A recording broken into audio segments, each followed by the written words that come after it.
We used to be a traditional botanic garden where individual species of plants or families of plants would be all collected together. But now what we're trying to do is get out and engage gardeners in sustainable gardening practices in the process of growing plants. Sustainable gardening practices are those things we can do in our own garden that help us reduce our impact on the planet.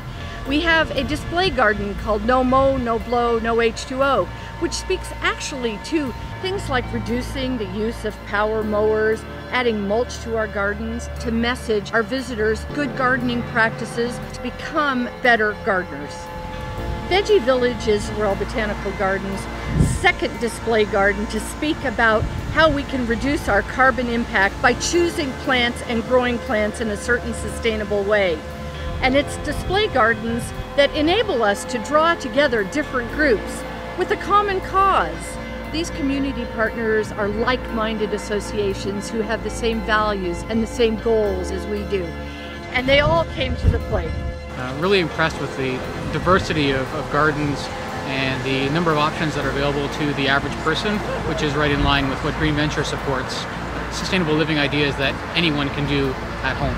It's the most wonderful place to be. Clearly you can see I'm excited about the RBG, and such a teaching tool. There is nothing here that people can't learn.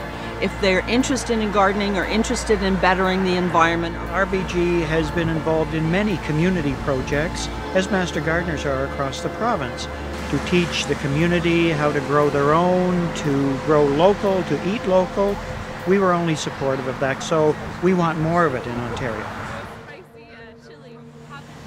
Each of the 10 garden areas in Veggie Village has its own specific message.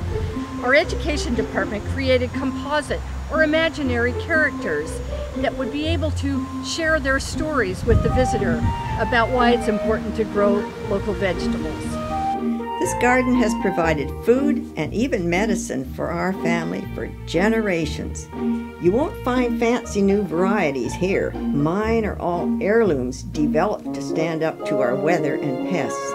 I've been eating food from my garden in almost every meal for decades, so making the local veg pledge was easy for me. In another area, we have Robert, and Robert's garden is designed to explore the idea of biodiversity.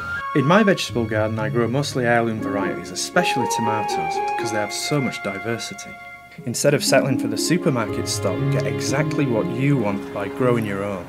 I will make my local veg pledge by trying a new tomato variety each week, fresh from my garden and the farmer's market in the summer, and in saucers or sun-dried in the winter. And one of my favorite composite characters is Emma. She has the initiative to go out and grow a cucumber in a rubber boot or an old spare tire.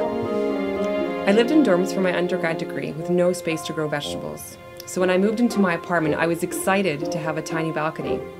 Using cheap and recycled items as containers and focusing on plants that grow vertically, I found I could use something for my balcony in almost every meal all summer.